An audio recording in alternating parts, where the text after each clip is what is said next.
bien-aimés en Christ, soyez les bienvenus encore.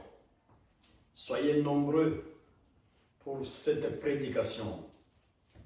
Et si quelqu'un suit la prédication, si quelqu'un a demandé par exemple de le transmettre la vidéo, n'oublie pas de le rappeler, de s'abonner aussi pour être membre de notre chaîne de prédication et enseignement biblique. Je vous invite nombreux, que Dieu vous bénisse. La fois passée, j'ai eu le privilège d'être accepté par Dieu et vous parler. Je vous ai parlé spécialement de « Dis ceci à Dieu », c'était ça le sujet. « Dis ceci à Dieu, tu es mon Père ». C'était une façon de montrer les cris d'un enfant devant ses parents. Nous avons beaucoup de sortes de prières dans la Bible.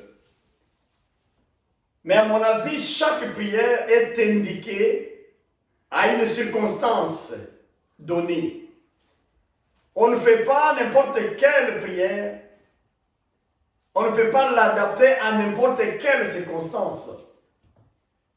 Chaque prière est adaptée à une circonstance, à un contexte donné. Cela est vraiment important. La fois passée, je montrais comment notre paternité, ça remonte à Dieu. Nous sommes des parents puisque Dieu est le premier parent.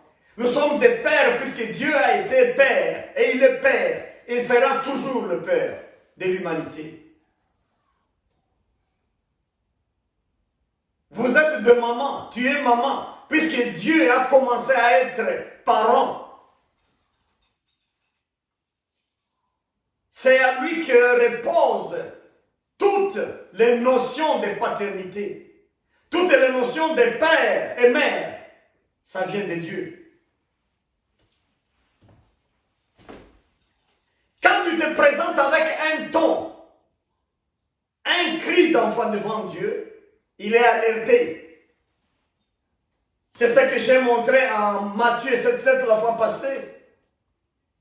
Si vous êtes mauvais, vous les hommes, mais vous savez donner du bien à vos enfants, combien de fois, à forte raison encore, Dieu, le Père éternel, ne pourra pas donner de bonnes choses aux enfants qui crient. Nous devons savoir crier devant le Père. Nous devons l'appeler Père. Nous devons le tutoyer dans ce mot-là, Père. Et Père, écoute. J'ai pris l'exemple de David. Comment il questionnait même Dieu. Il disait, mais la situation est maintenant difficile, mais dis-moi, mais parle un peu moi de ma vie. Dis-moi mes années. Dis-moi mes projets, dis-moi ma mission, dis-moi ça. C'est ça que j'appelle la sincérité chez David. Je suis toujours dans le même bateau, je suis toujours dans le même. Pour montrer, par ailleurs, avec David toujours en psaume 56, il est en difficulté. Il est en danger, il ne sait plus comment agir. La situation devient grave. David ne sait pas comment se démener. Il ne sait pas la stratégie à prendre.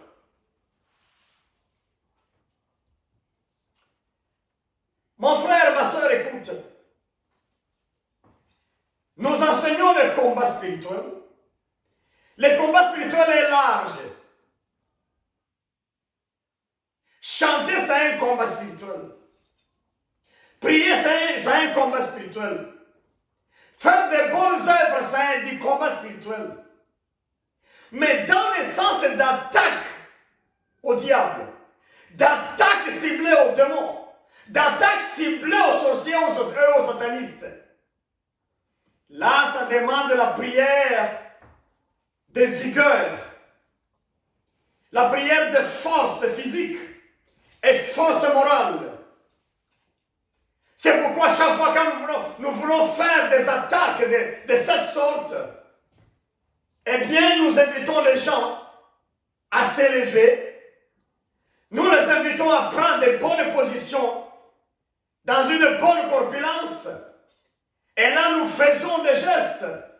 Nous faisons des rituels quand nous conduisons des gens de prière. Mais il arrive maintenant que la situation s'aggrave. Si ta situation est grave, comment tu vas faire? Je prends un exemple. Quelqu'un qui est déjà sur le lit de malade. Il est là. Il ne peut plus parler 2 minutes, 3 minutes. On ne peut pas demander à quelqu'un dans cette situation-là de faire les combats spirituels comme attaque aux démons, comme attaque aux sorciers, comme la percée, comme autre chose. Les attaques directes, face à face, contre les démons, c'est des gens en bonne santé physique, en bonne santé spirituelle qui peuvent faire ça. Ça demande la force spirituelle et la force physique ensemble. Mais quand la situation est grave, quand la situation est maintenant insupportable, quand tu ne peux plus parler, quand tu ne peux plus t'élever et faire des attaques, briser les liens ancestraux, briser les harcèlements, briser les chaînes. Qu'est-ce que tu peux faire? Je reviens en psaume 56. Je vais essayer de montrer comment, dans ce psaume, David est en difficulté.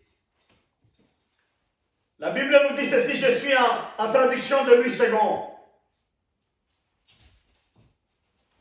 Au chef des chantres, hymne de David, lorsque les Philistins les saisirent à Gath. Ayez pitié de moi, ô Dieu, car des hommes me harcèlent. Tous les jours, ils me font la guerre, ils me tourmentent. Tous les jours, mes adversaires me harcèlent. Ils sont nombreux, ils me font la guerre, comme les hautains. Quand je suis dans la crainte, en toi je me confie. Je me glorifierai en Dieu, en sa parole. Je me confie en Dieu. Je ne crains rien que peuvent me faire des hommes. Sans cesse, ils portent atteinte à mes droits. Ils n'ont à mon égard que de mauvaises pensées. Ils complotent, ils épient, ils observent mes traces. Parce qu'ils veulent à ma vie. Ils en veulent à ma vie. Ce n'est pas l'iniquité qu'ils espèrent échapper. Dans ta colère, ô Dieu, précipite le peuple. Tu comptes les pas de ma vie errante. Recueille mes larmes dans ton outre. Ne sont-elles pas inscrites dans ton livre? Mes ennemis reculent au jour où j'écris. Je sais que Dieu est pour moi. Je me glorifierai en Dieu, en sa parole. Je me glorifierai en l'Éternel, en sa parole. Je me confie en Dieu. Je ne crains rien que peuvent me faire des hommes. Oh Dieu, je dois accomplir les vœux que je t'ai faits. Je t'offrirai des actions de grâce. Car tu as délivré mon âme de la mort. Tu as garanti mes pieds de la chute, afin que je marche devant Dieu à la lumière des vivants. Nous venons, là je viens de lire 14 versets. Mais j'essaie de te montrer les points saillants, les points importants de ce psaume 56. Les circonstances, c'est tel que David, le guerrier, David, c'est un guerrier. David a fait beaucoup d'exploits dans son pays. Dans le Canaan, David a tué le loup. David a tué Goliath. Goliath était philistin. Mais quand David a tué Goliath, il est directement entré en animosité, en conflit perpétuel, en acharnement perpétuel avec les Philistins. Puisqu'il avait tué leur géant. Il avait tué Goliath. David, il est dans son pays. Mais un combat éclate, un conflit avec Saoul. Saul commence à attaquer David. Saul poursuit David. David va au nord. Saul le poursuit. David va au sud et Saul le poursuit. Il va à l'est, à l'ouest et il est poursuivi. Un jour, il était déjà au point des frontières, sans le savoir. Dans sa fuite, il a été acculé, il a été attaqué par les militaires, par l'armée de Saül. David était obligé de fuir. Et d'un coup, il se retrouve dans le camp ennemi, dans le camp des Philistins. C'est qu'il avait traversé les frontières sans le savoir. Gaza et Canaan à ce moment-là, il n'y a pas de frontières. Il n'y a pas de rivières qui séparent, de fleuves. C'est juste des signes. Il a traversé, il n'y a pas d'enclos, il n'y a pas de mur. Il se retrouve dans le main des Philistins. Il a mis les mains en l'air. Aux mains. Il fouille l'ennemi, mais il tombe dans le piège de notre ennemi. Ce sont les militaires de garde qui montaient la garde de l'autre côté des Philistins qui avaient attrapé David. Et parmi les gens, les militaires là, certains ont reconnu quand même le monsieur. Puis ils ont dit, nous supposons que c'est celui-ci qu'on appelle David. Nous supposons que c'est celui-ci qui a tué Goliath, notre géant, notre combattant. Écoute, David, il est entouré par une armée étrangère. David est dans les mains de l'ennemi. En fuyant l'ennemi, il se retrouve dans les mains de l'ennemi. Il ne sait plus comment faire. Il ne sait pas se battre. Il ne sait pas se venger. Il ne sait pas se défendre non plus. Donc la situation de David devient grave. Voilà comment faire, mon frère, comment procéder quand la situation devient grave. Tu as commencé par lutter, tu as fait des bons combats spirituels, tu battais fortement la force ou les forces du mal. Mais à un moment, tu te trouves paralysé. Il y a des fois, tu reçois une balle dans le pied, tu reçois une balle dans la jambe, tu reçois une balle dans le corps. La balle démoniaque, la balle sorcellerique. Tu reçois des charges spirituelles. La situation se détériore. La vie devient difficile à vivre. Tu es touché. Comment procéder quand la situation situation arrive à ce niveau-là, là, tu ne peux plus faire le combat comme attaque faciale.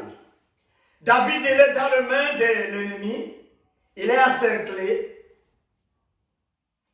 il ne sait pas prendre l'arme. C'est sûr qu'on a vu les armes qu'il avait. On avait pris aussi ses gardes, tous en otage. Il ne sait plus comment faire. Mais écoute, on va amener David, on va le mettre en prison. Mais là, on l'a mis en prison avant de le présenter devant le roi de Gath et le roi des Philistins. Écoutez, David commence à formuler la prière de cette sorte. David dit ceci, il commence par quoi? Juste, je prends quelques éléments importants que mon frère, ma soeur, tu ne devrais pas manquer dans tes prières, surtout si tu traverses des moments difficiles. Si ta situation est grave, regarde comment prier. La situation de David est grave. Devant lui, il n'y a que la mort qu'il voit en face. Tu sais pourquoi les Philistins ne l'ont pas tué immédiatement? Quand ils ont su que c'est David qui avait tué Goliath. Ah non, non, non, non, non. David est devenu une marchandise qu'il fallait aller présenter chez Saoul. Et dire chez Saul que voilà, pas chez Saul, excuse-moi, plutôt chez le roi des Philistins, Abimelech. Et l'armée, le peloton, le groupe de militaires qu'il avait pris en otage devrait avoir des cadeaux, avoir des grades supplémentaires et avoir des promotions, puisqu'ils ont mis la main sur le géant qui avait tué le géant Goliath. David n'a pas été tué. On l'a amené vivant pour aller montrer à Abimelech, le roi des Philistins, que voici l'homme qui avait tué, voici l'homme qui avait mis fin à la vie de Goliath, notre combattant qu'on avait. Et avant de présenter David chez le roi philistin, on l'a mis d'abord en prison, ou je peux dire peut-être au cachot. On l'a mis au cachot d'abord, en attendant qu'il soit reçu par le roi. Mais quand David entre au cachot, David commence à prier. Regarde, j'ai essayé de relever 3 éléments importants. Disons 4 plutôt, c'est 4. 4 éléments importants que David a mis dans sa prière ou dans ses prières. Ces 4 éléments-là, c'est comme des condiments. C'est comme les épices que les mamans mettent, ils conjuguent ça, ils mettent dans la sauce. C'est comme ça que David a formulé une bonne prière qui a touché le cœur de Dieu. David commence sa prière. Le premier élément, c'est quoi? Il suscite l'attention de Dieu sur lui. Ayez pitié de moi, ô Dieu. Ayez pitié de moi, ô Dieu. Il suscite la pitié de Dieu sur lui. Dans ce mot, dans cette parole, il pleure, il crie. Et demande à Dieu d'avoir pitié de lui.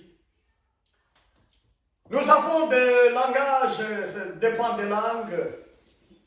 Si on parle en français, on va dire excusez. On va dire pardon, ça dépend. En anglais, on va dire please. Et d'autres expressions pour amener l'attention de celui à qui on veut parler.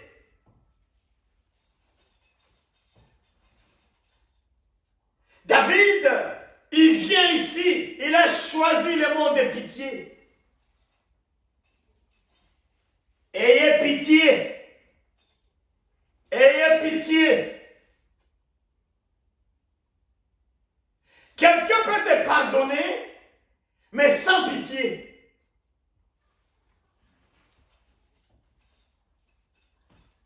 Quelqu'un peut t'excuser, mais il n'a pas de pitié de toi.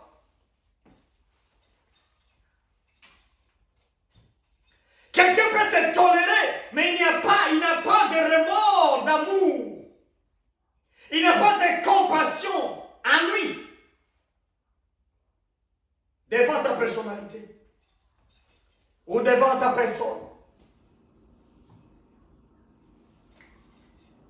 David savait sélectionner les mots. David ne disait pas n'importe quoi. C'est pourquoi nous voyons dans tout le psaume de David, c'est des mots bien calculés. Il mettait les mots à leur place. Oh Dieu, ayez pitié de moi. Les hommes qui me harcèlent sont nombreux. En disant cela à Dieu, il expliquait à Dieu que, regarde, je t'aide dans mon pays, j'ai été attaqué. En fuyant pour sauver ma vie, je tombe encore dans l'embuscade de notre groupe d'ennemis. Donc je compris que les hommes que tu as créés, harcèlent ma vie. Alléluia. Il arrive d'aller accuser la création devant Dieu.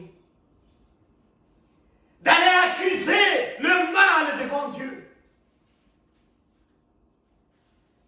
D'aller accuser la méchanceté devant Dieu. Les hommes, si David vivait pendant notre temps, il pouvait dire certains hommes, parce qu'aujourd'hui on dit non, il ne faut pas généraliser, c'est quelques-uns, c'est pas tout le monde. Mais David dit les hommes. Les hommes me harcèlent. Donc je n'ai pris d'amis parmi les hommes. Je ne regarde que vers toi, oh Dieu. Regarde comment ce mot va toucher Dieu. Or Dieu dans sa nature, il n'aime pas quelqu'un qui met mal à l'aise à une autre créature parallèle. Dieu est touché par les cris de celui qui manque le secours, de celui qui n'a pas les gens pour le défendre, celui qui est haï par tout le monde. Il est ami de Dieu, puisque Dieu n'aime pas quelqu'un qui soit abandonné dans le main de méchants, sans secours, sans intervention.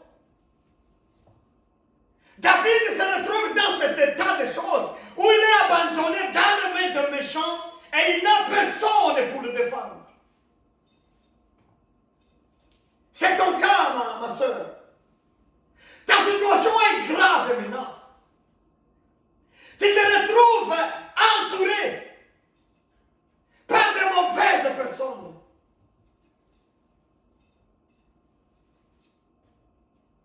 Des gens qui ne t'aiment pas.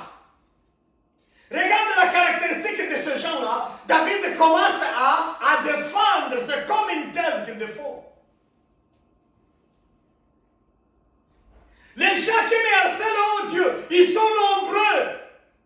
Dans mon pays, tout comme à l'étranger, mais voici dans le main des meurtriers.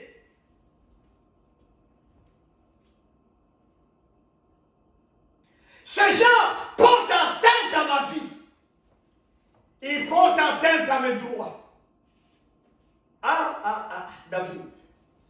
Où est-ce que cet homme tirait cette sagesse comme ça? Pour dire à Dieu que Mes droits sont menacés. Mes droits sont bafoués. Mes droits sont piétinés. Puisqu'il connaît son Père, il connaît Dieu comme étant un Dieu de droit, un Dieu de liberté. Dieu l'a créé pour vivre le droit, pour vivre sa liberté comme une créature. Mais les hommes piétinent ça. Et comme Dieu, c'est lui l'instigateur du droit, Dieu commence à voir, mais comment? Qui est menacé jusqu'à ce niveau-ci, au point où ces droits sont écrasés par ses contemporains? C'est qui? Et on regarde, c'est David. Le droit de vivre, on veut le tuer. Et pourtant, Dieu a donné le droit de vivre à David. Le droit de vivre dans son pays. Mais déjà, à cause des pressions des méchants, il se retrouve à l'étranger, en train de fuir ces loups ravisseurs.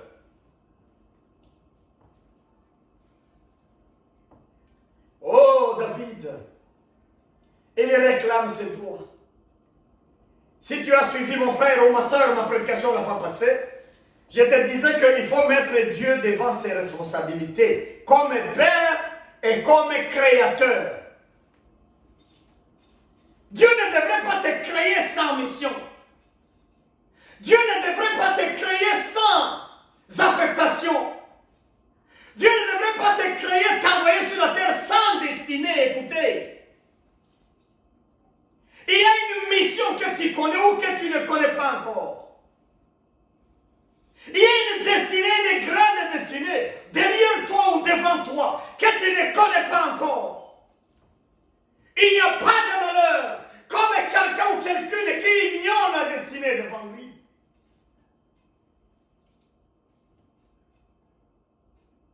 David réclame ça.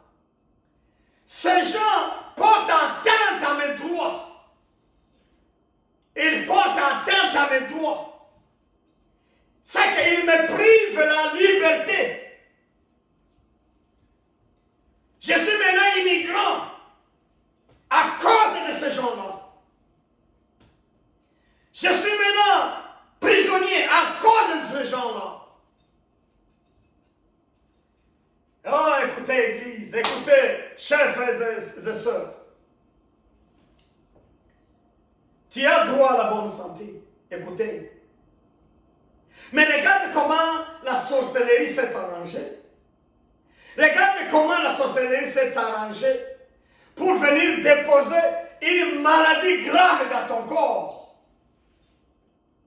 Tu verras la nourriture, mais tu ne pourras pas manger cette nourriture puisque des maladies graves imposent des disciplines de manger, de ne pas manger. Manger, ne pas manger. Manger, ne pas manger. Tu deviens prisonnier de ton corps quand même. Et pourtant, tu as droit à bonne santé. David a reconnu ça comme une atteinte à ses droits légitimes. Le droit de mariage. Il y a des gens qui vieillissent sans se marier. Ils ont cherché ça 10 ans, 20 ans, 30 ans. Finalement, ils ont été déçus, découragés. Ils ne prient plus pour ça. Ils ne demandent plus Dieu et ça. Et ils disent que c'est menaçant la volonté de Dieu. Mais ils ne sont pas dans leur droit, puisqu'en créant l'homme et la femme, Dieu a dit ce n'est pas bon à l'homme de rester seul. Je vais lui faire. Je vais lui préparer une compagne, une aide. C'est normal, mais ce n'est pas bon. Se marier, c'est un droit que Dieu a donné aux hommes et aux femmes. Mais écoutez, il y a des malédictions de ne pas se marier. Il y a la sorcellerie de ne pas se marier. Quand ils ont jeté ça dans votre famille, vous aurez difficilement le mariage. Que ce soit les garçons, que ce soit les filles. Vous aurez difficile à vous marier. Les années passent. marié, vous tombez devant un divorce. Votre droit de mariage a été bafoué. Il y a une atteinte grave à ce droit-là, légitime. David dit ça, il explique à Dieu. Mes droits sont menacés, oh Dieu. Et pourtant, c'est lui qui a instigé ces droits. C'est toi-même, Dieu. Il ne fallait pas m'abandonner, puisque c'est toi-même qui me donne le droit d'être. Les raisons d'être, c'est toi, Dieu. C'est toi le Créateur. Mais ces droits-là sont menacés. Oh Dieu, secours-moi. Les droits de la prospérité. Ah, la vie difficile. Cycle de difficultés. Un cycle passe, un autre le remplace. Difficulté, difficulté, difficulté, difficulté, pauvreté sur pauvreté, manquement sur manquement. Et pourtant, il y a d'autres où la pluie de Dieu donne quand même de bonnes choses. Écoutez, c'est ton droit de vivre une vie paisible. C'est ton droit de vivre une bonne vie. Une vie équilibrée. Mais quand tu dois essayer 10 ans, 20 ans et rien ne marche, il y a quelque chose de suspect dans cela. C'est que tes droits sont menacés. Tes droits sont menacés. David explique ses droits devant Dieu. Je ne sais pas comment, mon frère, tu as déjà prié comme ça dans la vie, peut-être une fois, deux fois, trois fois. Comment tu as vu les résultats? Quand tu dis à Dieu, regarde, mes droits sont menacés. Le droit de mariage est menacé. Le droit de la paix du Saint-Esprit est menacé. Le droit à la prospérité est menacé. Les droits de mariage, les droits parentaux, les droits de la santé, les droits à la liberté, mes droits sont menacés. Écoutez mon ami, mon frère. Alléluia, que Dieu soit loué. Quand vous touchez des mots importants comme ça, des mots importants comme ça, vous amenez Dieu à revenir sur votre destinée. Vous amenez les idées de Dieu, les yeux de Dieu, à voir son plan sur vous. Vous incitez Dieu à regarder la mission qu'il vous a confiée.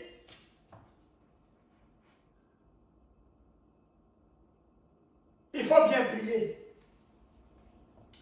Alléluia. Mes droits sont piétinés. Ça, c'est le point important. Ayez pitié de moi, car les hommes qui m'harcèlent sont nombreux. Ils portent atteinte à mes droits. Ils expliquent pour convaincre Dieu.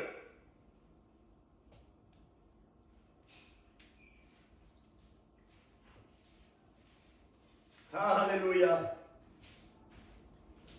David continue, il dit, ces gens, toujours dans le point là de ayez pitié, ils observent mes traces, ceux qui sont derrière moi. Il y a des gens comme ça. Et ça, c'est la qualité des sorciers souvent. Quelqu'un qui est toujours derrière ta vie. Quelqu'un qui est toujours derrière tes paroles. Quelqu'un qui est toujours derrière tes mots. Quelqu'un qui est toujours derrière ta famille. Il se cache toujours pour dire il a dit. D'ailleurs, je l'ai vu. D'ailleurs, il a acheté. D'ailleurs, il a mangé. D'ailleurs, je l'ai vu. D'ailleurs, il est passé. D'ailleurs, les gens qui filent la vie des autres, c'est un signe de la sorcellerie. Normalement, dans le monde civilisé, dans le monde sauvé, chacun sera pour lui-même. Chacun va s'occuper de ses affaires. Chacun va s'occuper de son époux. Chacun va s'occuper de son époux. Et chacun va s'occuper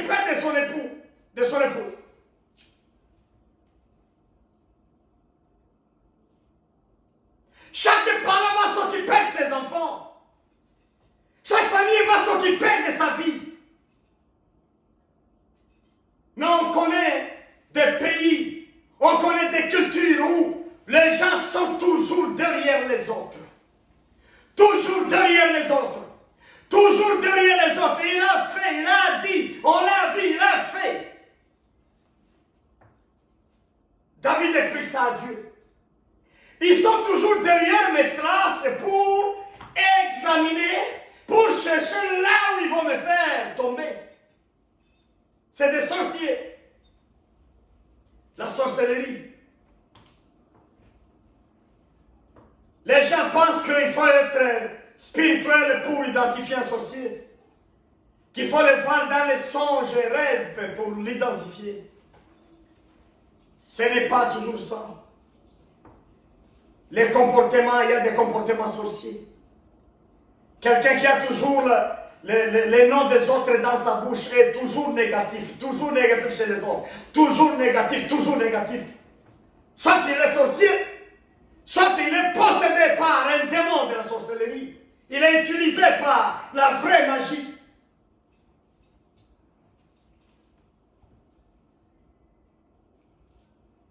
David se sent poursuivi. Il y a des gens qui sont derrière ces traces. Écoutez, mon frère, il y a des gens qui sont derrière toi. Il y a des familles derrière votre famille. Il y a des sorciers derrière vous, derrière toi. Derrière la situation que tu es en train de vivre actuellement, il y a des gens derrière cette situation-là. Il n'y a pas de hasard dans ce monde. Rien n'arrive par hasard, par chance, non. Il y a des gens derrière cette trace-là. Mais gloire à Dieu, puisqu'il est là pour les stopper, pour les décourager, pour les briser. David explique tout ça. Et vraiment, quand il dit « Ayez pitié de moi », parce que il a bien expliqué. Il y a des gens qui portent atteinte à ses droits. Ceux qui les harcèlent sont nombreux. Ceux qui observent ces traces pour le faire chuter sont nombreux. Il essaie de convaincre Dieu. Gloire à Dieu. Le point B, le deuxième élément, ça c'était juste le premier élément de dire « Ayez pitié ». Mais si Dieu demandait à David « Je vais avoir pitié de toi, pourquoi ?» Voilà tout ce que je viens de citer. Donc il a raison d'avoir pitié de Dieu. Il a raison que Dieu ait pitié de lui. J'allais dire. Alléluia. Maintenant, à ce point-là, quand il a bien expliqué, il commence maintenant à montrer comment il est affecté. Regarde mes larmes. Reçois mes larmes, oh Dieu. N'est-ce pas, mes larmes sont dans ton livre. Donc, dans la conviction de David, il sait quand un juste crie, quand un homme de droit, un homme juste devant Dieu, quand il crie devant Dieu, les larmes, ces larmes sont gardées dans le livre de Dieu. Puisque Dieu va un jour essuyer les larmes de tout le monde qui pleurniche, tout le monde qui crie dans ce monde. David savait déjà ça. À ce niveau-là, il n'y avait pas encore d'Apocalypse. Il n'y avait pas encore de Nouveau Testament. Mais dans la foi de David, il savait que les larmes qu'on est en train de pleurer ou de libérer, dans nos difficultés, dans nos circonstances, ces larmes seront lavées un jour, seront essuyées. La Bible, elle dit, Jésus lui-même a dit ça. Apocalypse, elle dit, il prendra des mouchoirs, il lavera le pleur de son peuple. Donc nos pleurs se trouvent dans le livre de Dieu. Mais David, qu'est-ce qu'il fait? Il rappelle à Dieu le pleur. Écoute et reçois mes pleurs, oh Dieu. N'est-ce pas, mes pleurs se trouvent dans ton livre, oh Dieu. Mes pleurs sont dans ton livre, Seigneur. Mon frère, ce n'est pas mal de rappeler Dieu tes pleurs. Mais le pleurs à ce niveau, ne pensez pas que c'est seulement les larmes qui tombent de l'eau des yeux là, qui tombent. Non. Même les soucis seulement, le gémissement de ton cœur, quand tu regrettes et quand tu as difficulté à atteindre de certaines choses, tout ça c'est le pleur, tout ça c'est le larme que nous pleurons dans ce monde. David rappelle ça. Il demande à Dieu de regarder dans son livre. Le point 5 maintenant, le troisième élément que David dit, je fais confiance en toi et en ta parole. Je fais confiance en toi, Dieu, et en ta parole. Donc, il continue à montrer que, même s'il est en danger maintenant, il est en situation grave, mais il continue à avoir confiance en Dieu et en sa parole. Mon ami, bien-aimé en Christ, il faut avoir confiance en Dieu. Il faut avoir confiance dans la parole de Dieu. Dans la parole de Dieu, nous avons la parole pour tout le monde. Mais il y a des fois aussi Dieu nous donne des messages spécifiques ou particuliers que nous appelons entre parenthèses ou entre guillemets les promesses qu'il nous donne. Les promesses sont personnelles. Les promesses sont individuelles. Mais toute la parole, c'est la parole de Dieu. Il faut avoir confiance en la parole de Dieu. Donc cela montre que David lisait la Bible régulièrement. Il lisait la loi, le livre des lois à ce moment-là. Aujourd'hui les chrétiens, quand ils prient Dieu, ils n'ont pas d'argument, puisqu'ils n'ont pas de mots bibliques, ils n'ont pas de termes bibliques, ils n'ont pas de termes spirituels même à introduire devant Dieu. Si vous avez ce problème, ayez l'habitude de lire la Bible doucement, là, commencez à lire doucement. Vous aurez des termes spirituels, des termes bibliques, des termes qui touchent le cœur de Dieu. Alléluia. Quand vous utilisez ce terme-là, Dieu se sent vraiment concerné par vos soucis. Je fais confiance en Dieu. Je fais confiance en sa parole. Donc celui qui a fait cette parole, c'est un Dieu vivant. Il ne pourra pas changer. Il ne pourra jamais échouer. Il ne pourra jamais abandonner un terrain qu'il a commencé. C'est quelqu'un qui termine toujours ce qu'il a commencé. Voilà la confiance dans le cœur de David. Il est déjà menotté. Il est au cachot. Il sait que la mort l'attend. Mais il continue à avoir confiance en Dieu et confiance en la parole de Dieu. Si c'était nous pendant notre temps, non. Quand ça ne va pas, on est pris comme ça à l'étranger dans un pays là où on avait fait des gaffes. Oh, c'est tout, là on sait que non, c'est fini pour moi. On commence à dire Dieu et toi aussi.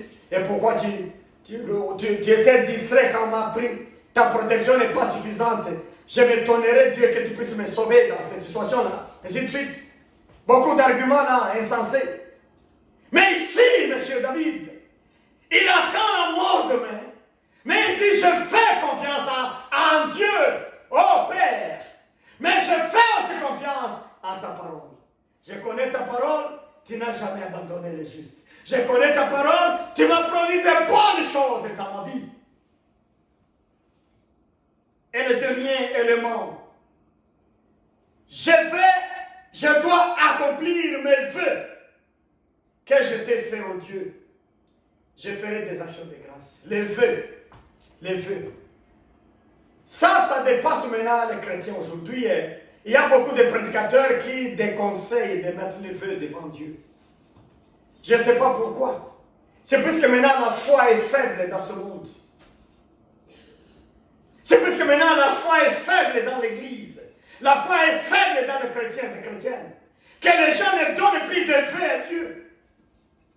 J'ai entendu moi-même des prédicateurs s'asseoir sur ce contexte et ils disent il ne faut pas donner de vœux puisque Jésus c'est le grand vœu de Dieu. Mais je pense, nous, si on est un vrai serviteur de Dieu, une vraie servante, un bon chrétien, une bonne chrétienne, on doit avoir formulé des vœux devant Dieu. Chaque prière qui est accompagnée de vœux, c'est une prière qui touche facilement. C'est une prière efficace. Moi, je vais vous conseiller le contraire. Il faut aimer le faire le vœu à Dieu. Et ici, David dit, je dois accomplir mes vœux. Et puis, ce n'est pas un vœu, mais c'est des vœux. C'est qu'il a fait beaucoup de vœux devant Dieu. Je serai toujours dans ta maison. Oh Dieu, le Père. Je vais te faire les actions de grâce. Je vais te construire. Je vais te faire. Je vais te servir. David a fait toujours formuler des vœux. Il a rappelé aussi à Dieu ce qu'il doit faire pour lui si Dieu le défend. Ma mère, mon frère, ma soeur, écoutez, mon père, ayez l'habitude en esprit de faire des vœux. Mais n'allez pas de faire des vœux insensés, des vœux inutiles, des vœux qui n'ont pas de sens.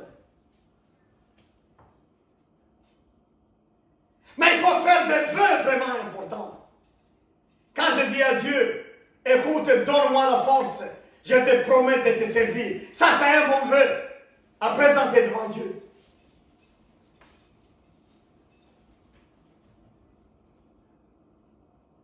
Alléluia. Mes vœux, je vais les accomplir.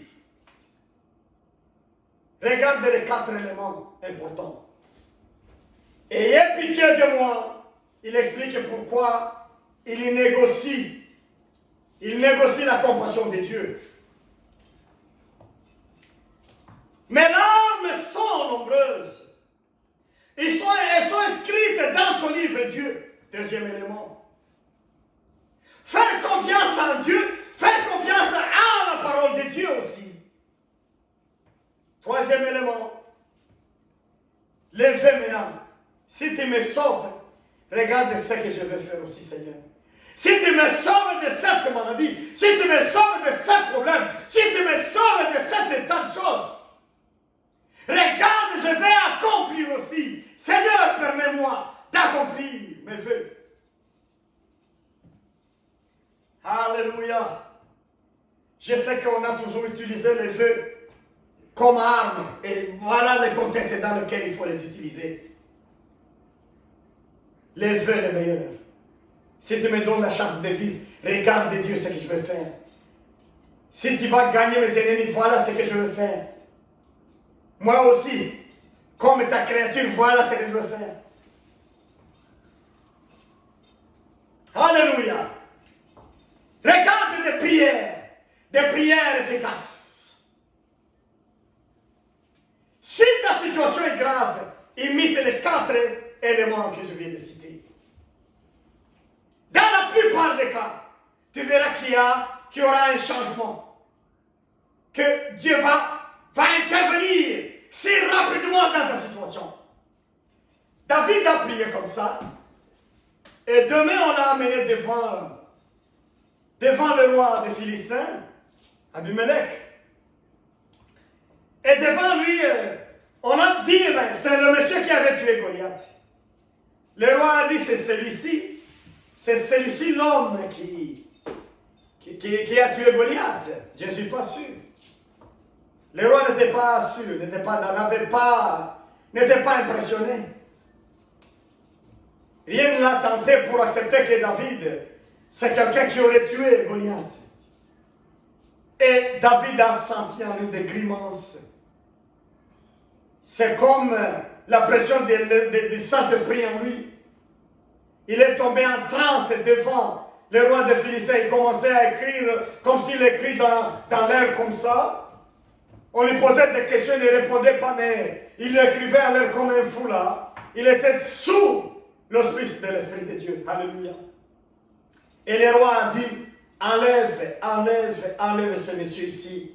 N'amenez pas devant moi des fous comme celui-ci. Et David a été libéré. Comme le roi avait dit, libère-les. Directement, on l'avait libéré, on avait enlevé les cracas. David a chanté notre psaume quand il a été libéré. Mais regarde sa technique de prière. Un homme plein d'Esprit de Dieu. Détrompez-vous. Des fois, les gens disent, mais nous ne savons pas prier, mais l'Esprit de Dieu va prier pour nous. L'Esprit de Dieu va prier pour nous. Je suis d'accord, c'est la parole de Dieu. Mais nous devons savoir comment entrer en esprit pour prier comme David, pour prier comme Jésus-Christ, pour prier bien et toucher le cœur de Dieu. Si ta situation est grave, procédez comme cette prière. Alléluia. Que Dieu vous bénisse et je vais vous souhaiter un bon week-end encore. Nous œuvrons avec les enseignements et la prédication pour vous amener vraiment à lutter. Je sais que Dieu va vous faire selon le désir de votre cœur. Dieu va vous répondre. Mais vous devez savoir comment vous tenir, comment procéder, comment agir dans chaque situation. Vous allez voir la main de Dieu, la main puissante de notre Dieu. Que Dieu soit loué. Je vais prier pour vous. Oui, Éternel, notre Dieu, merci pour ta parole. Merci pour toi-même. Nous avons la foi en toi. Nous avons la confiance en toi, Dieu. Nous avons la confiance en ta parole. Je demande à ce que mon frère et ma soeur puissent voir ta main. Tu as promis ta main puissante sur tes saints et tes saintes cette année-ci. J'aimerais que ça ne dépasse pas mon ami, que ça ne dépasse pas mon frère, que ça ne dépasse pas ma soeur.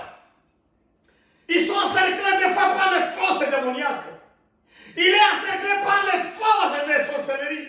Il est encerclé par des malédictions d'ordre ancestral. Mais Seigneur, ta main puissante est capable de briser. Je demande que ça puisse toucher, que ça puisse débarrasser, que ça puisse enlever, chasser, briser et supprimer. Ah, la puissance de la main de Dieu pour les gens, pour les justes. Seigneur, défends ton peuple. Oh Père, défends cette femme. Oh Père, défends cet homme. Défends mon frère et ma soeur. Défends ton peuple, défends les gens. Défends ces gens, Seigneur. Puisqu'ils ont toujours été devant toi, en train de faire confiance en ton nom. Oui, Père, interviens dans leur situation. Au nom de Jésus-Christ. Merci parce que tu vas guérir les malades. Merci parce que tu vas libérer les captifs. Merci parce que tu vas donner la paix, tu vas donner la santé, tu vas donner le mariage, tu vas donner la prospérité, tu vas donner la paix de vie, tu vas donner la vie aux gens dont la vie a été barrée par les gens de mauvaises intentions. Va t'occuper de ces méchants-là. Va t'occuper de ces sorciers. Va t'occuper de ces malédictions. Va, Seigneur, t'occuper de ces esprits ancestraux.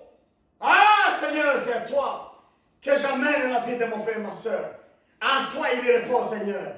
Ah, comme ici, il reposait à côté de la rivière, à côté de l'arbre planté à côté de la rivière. Oh, là où il est inondé jour et nuit par ta bonté et par ta grâce. Souviens-toi de ton peuple. Souviens-toi de cette famille en difficulté. Souviens-toi de celui-ci, Seigneur, de celle-là. Ah, que ta miséricorde fasse des miracles. Au nom de Jésus-Christ. Amen. Soyez bénis tous et bon week-end.